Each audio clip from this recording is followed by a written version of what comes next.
నమస్తే.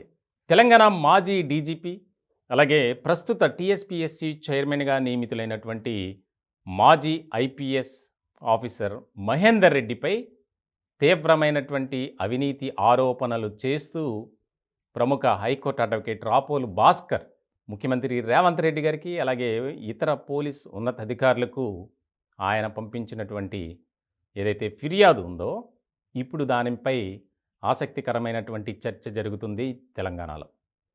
చాలా కీలకమైనటువంటి వ్యాఖ్యలు చేస్తూ ఆయన ఆ అంశాలన్నిటిని ఆ ఫిర్యాదు కాపీలో పొందుపరిచారు. దాదాపు 14 పేజీల కంప్లైంట్ కాపీస్లో చాలా సంచలనమైనటువంటి అంశాలను ఆయన ప్రస్తావించారు. దానికి సంబంధించి నా దగ్గర పూర్తి స్థాయిలో ఎవిడెన్స్ కూడా ఉంది, ఆయనపై వెంటనే విచారణ చేయండి అని చెప్పి రాపోల్ భాస్కర్ ఇచ్చినటువంటి కంప్లైంట్స్ ఇప్పుడు దానిపై ఒక రకమైనటువంటి చర్చ జరుగుతుంది. ఆయన కర్నూలు ఎస్పీగా పనిచేస్తున్నప్పుడు వివిధ రకాల క్రైమ్లలో కొన్ని వెహికల్స్ని సీజ్ చేయటం అనేది జరిగింది. సీజ్ చేసినటువంటి వెహికల్స్ని అక్రమంగా వాటిని రిపేర్ చేయించి అమ్మటం అనేది కూడా జరిగింది. ఆ ఇన్సిడెంట్ మీద అప్పుడున్నటువంటి ఏసీపీ అధికారులు ఒక కేసు నమోదు చేశారు. దాంట్లో ఇలియా అనేటటువంటి ఒక డైరెక్టర్, ఒక పెద్ద ఏసీబీ ఆఫీసర్ని కూడా దాంట్లో అపాయింట్ చేశారు. ఆయనని బదిలీ చేయించడం, ఆ కేసును మూసివేయించడం అనేటువంటిది కూడా జరిగింది. అంతేకాక దుర్గామాత సొసైటీ, కేపీహెచ్పి పరిధిలో ఉన్నటువంటి ఒక దుర్గామాత సొసైటీలో సుమారు ఒక 500 నుంచి 600 కోట్ల రూపాయల విలువ కలిగినటువంటి 160 ఫ్లాట్లని సర్వే నెంబర్ 168-63లో వాళ్ళ భార్య పేరు మీద, కొడుకుల పేర్ల మీద అక్రమంగా రిజిస్ట్రేషన్ చేయించుకోవడం అనేది జరిగింది, ఒక సెటిల్మెంట్ పేరుతోటి. అంతేకాక వీరు రియల్ ఎస్టేట్ పేరుతోటి తన అల్లుని రియల్ ఎస్టేట్లోకి దించి ఈయన సంపాదించినటువంటి అనేక రకాల ఆస్తుల్ని సుమారు 600 కోట్ల రూపాయలు, 600 ఎకరాల భూమి అబ్దుల్లాపూర్ మెట్ మండల్ హయత్ నగర్ అబ్దుల్లాపూర్ మెట్ పరిధిలో. నా చేతిలో ఉంది, ఇది ముఖ్యమంత్రి రేవంత్ రెడ్డి గారికి పంపించినటువంటి కాపీ. దీనిలో సబ్జెక్ట్ చూద్దాం. Request to direct the concerned authorities to conduct the detailed enquiry on X DGP Mahender Reddy who committed the illegal activities and grave commission of offences by misutilizing the high position of DGP Telangana and having and grabbed the lands and bungalows and malls and commercial complexes, farmhouses.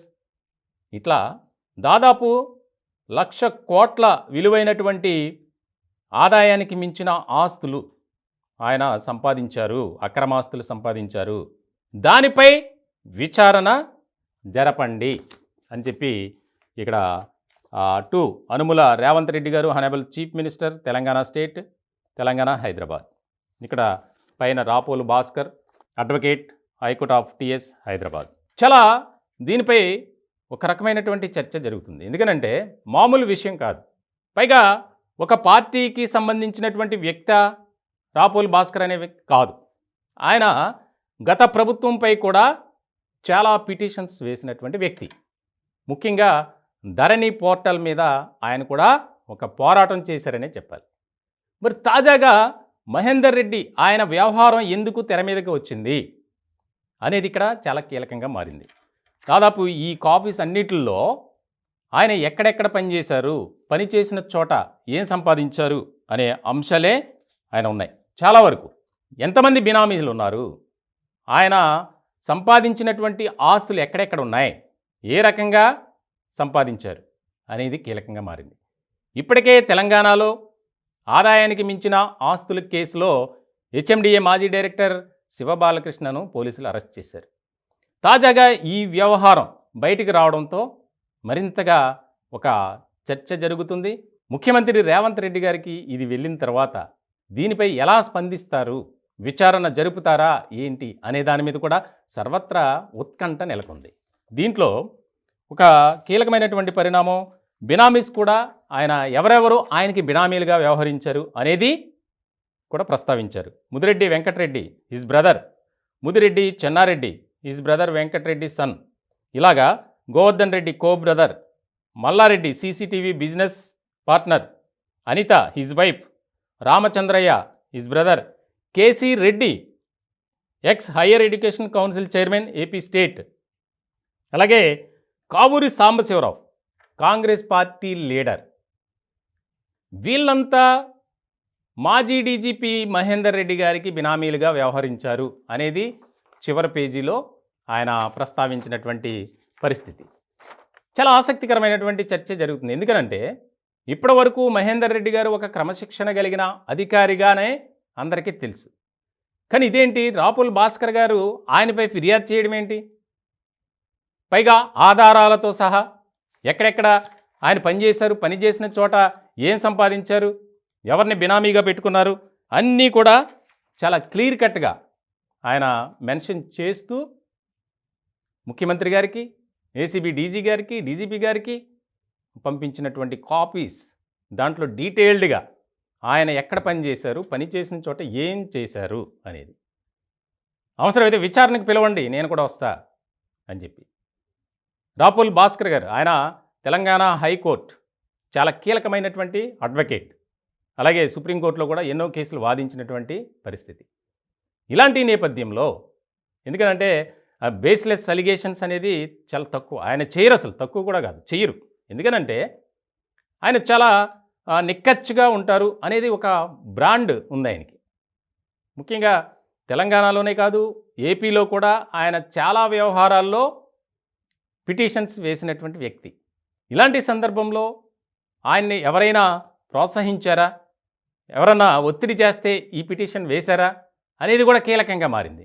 కానీ ఆయన గురించి పర్సనల్గా చూస్తే కనుక ఆయన అటువంటి వ్యక్తి కాదు. ఎందుకంటే గత ప్రభుత్వంలో కేసీఆర్పై కూడా చాలా సందర్భాల్లో ఆయన హైకోర్టులో పిటిషన్ వేశారు, సుప్రీంకోర్టులో కూడా పిటిషన్స్ వేశారు. సో ఇటువంటి నేపథ్యంలో మహేందర్ రెడ్డి గారి మీద ఈయన ఇప్పుడు కంప్లైంట్ చేయడానికి కారణాలు ఏంటి? ఎందుకంటే ఆయన చాలా చోట్ల పాయింట్స్ రేజ్ చేస్తూ టీఎస్పీఎస్సీ చైర్మన్గా నియమించారు, ఇలాంటి అవినీతి అక్రమాలకు కేర్ ఆఫ్ అడ్రస్గా మారినటువంటి ఇలాంటి అధికారులను టీఎస్పీఎస్సీలో ఉంచితే చాలా అన్యాయం అయిపోతారు నిరుద్యోగులు అనేది కూడా ఒక పాయింట్. చాలా ఇంట్రెస్టింగ్గా మారినటువంటి టాపిక్ ఇది. ఎందుకనంటే ఇప్పటి వరకు కాంగ్రెస్ సర్కార్లో ఏ విధమైనటువంటి మార్పులు చేసుకుంటూ రేవంత్ రెడ్డి గారు నిర్ణయాలు తీసుకుంటూ ముందుకు వెళ్తున్నారు. ఇటువంటి సందర్భంలో ఒక్కసారిగా ఉలిక్కుపాటు అనాలి దీన్ని, షాకింగ్ న్యూస్. ఎందుకనంటే ఎప్పుడు కూడా ఒక రకమైనటువంటి ఆర్డర్ ప్రకారం ముందుకు వెళ్తున్నారు రేవంత్ రెడ్డి గారు. టీఎస్పీఎస్సీని ప్రక్షాళన చేసే దిశలో ఆయన ఎన్నో మార్పులు తీసుకొచ్చారు. తాజాగా ఆ టీఎస్పీఎస్సీ సెక్రటరీని కూడా మార్చినటువంటి పరిస్థితి. ఇలాంటి నేపథ్యంలో ఈ వార్త అనేది బయటికి రావడం, విచారణ చేయండి అని ఒక అడ్వకేట్ కంప్లైంట్ చేయటం అనేది రెండు తెలుగు రాష్ట్రాల్లో చాలా ఇంట్రెస్టింగ్ టాపిక్గానే మారిపోయింది.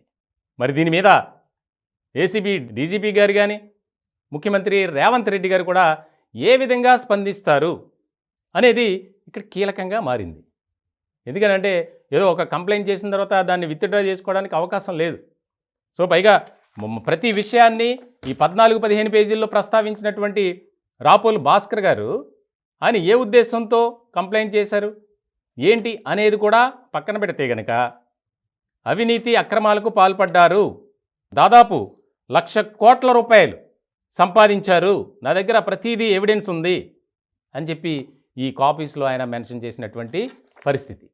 మరి దీన్ని ఏ విధంగా రిసీవ్ చేసుకుంటారు అనేది ఇక్కడ చాలా ఇంట్రెస్టింగ్గా మారినటువంటి అంశం. ముఖ్యంగా ఏదైతే మాజీ డీజీపీ మహేందర్ రెడ్డి గారి మీద రాపోలు భాస్కర్ సీనియర్ అడ్వకేట్ ఆయన చేసినటువంటి ఈ కంప్లైంట్ ఏదైతే ఉందో దాని మీద మాత్రం అన్ని వర్గాల్లో, ముఖ్యంగా ఇటు న్యాయ నిపుణులు, రాజకీయ వర్గాలు, అధికారులు, ప్రతి ఒక్కరిలో ఒక రకమైనటువంటి, ముఖ్యంగా కాంగ్రెస్ పార్టీలో కూడా ఆసక్తికరమైనటువంటి చర్చ జరుగుతుంది. దీని పర్యవసానం, పరిణామాలు ఏ విధంగా ఉంటాయనేది చాలా ఇంట్రెస్టింగ్గా మారినటువంటి సందర్భం.